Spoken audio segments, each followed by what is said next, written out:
Hello दोस्तों, good morning और वापस से स्वागत है आज के इस नए व्लॉग में। तो यार फाइनली हम लोग बारात जाने के लिए तैयार हो गए थे, लेकिन बारात जाने से पहले कुछ रस्में भी होती हैं, उन सबको पूरा करना होता है। तो इन सब का वीडियो शूट मेरी प्रिय पत्नी कुसुमलता की है, तो क्रेडिट भी उन्हीं को जाता है। मैं वहाँ पर फोटोग्राफर था, तो फोटो शूट कर रहा था और इन सब का फोटोज मैं कल के वीडियो में आप लोग के साथ शेयर कर दूंगा। और यार मजे की बात तो ये है कि मैं वहाँ पर फोटो शूट कर रहा था, ठीक है। कैमरा मेरे हाथ में था, तो जो लोग मेरे को नहीं पहचानते ना, वो लोग मेरे को फोटोग्राफर ही समझ रहे थे। बोले भैया इधर, कैमरा वाले भैया इधर। मैं बोला ठीक है भाई। और थोड़ी देर बाद मैं चले गया दूल्हा गाड़ी को सजाने, गुलदस्ता वगैरह लगा रहा था मस्त। तो एक भाई आता है और बोलता है भाई तू ड्राइवर है? मैं बोला हाँ भाई मैं ड्राइवर हूँ। तो भाई ये सब है, कभी कैमरे वाले बन जाओ, कभी गाड़ी वाले, कभी ड्राइवर, कभी दामाद, कभी कुछ कभी कुछ। तो आप लोग वीडियो का एंजॉय कीजिए, मजा लीजिए।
ये देखो भाई, दूल्हा राजा तो निकल गया अपनी दुल्हनिया लाने, तो क्या था, हम भी अपना बाइक फटाफट से रेडी करते हैं और निकल पड़ते हैं बारात के लिए।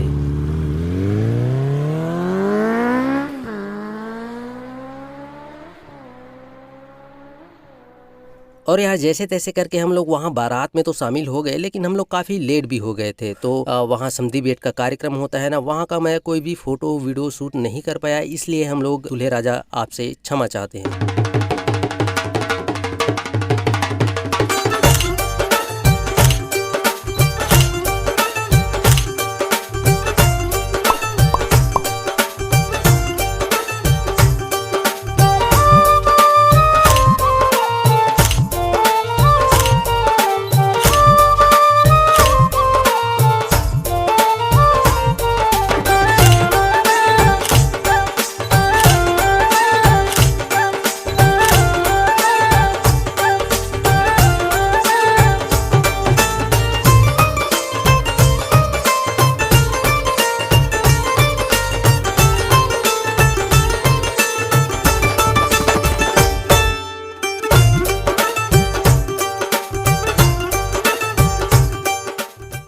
और भाई यहाँ तो कोई फोटोशूट कराने को रेडी ही नहीं हो रहे थे, तो बैठे बैठे हम लोग को भी बोर लग गया और फिर हम लोग जल्दी वापस आ गए। तो यार आज के व्लॉग वीडियो में इतना ही। अगर वीडियो पसंद आई हो तो वीडियो को लाइक कर, चैनल को भी सब्सक्राइब कर लीजिएगा। मिलते हैं नेक्स्ट व्लॉग में, तब तक के लिए बाय बाय।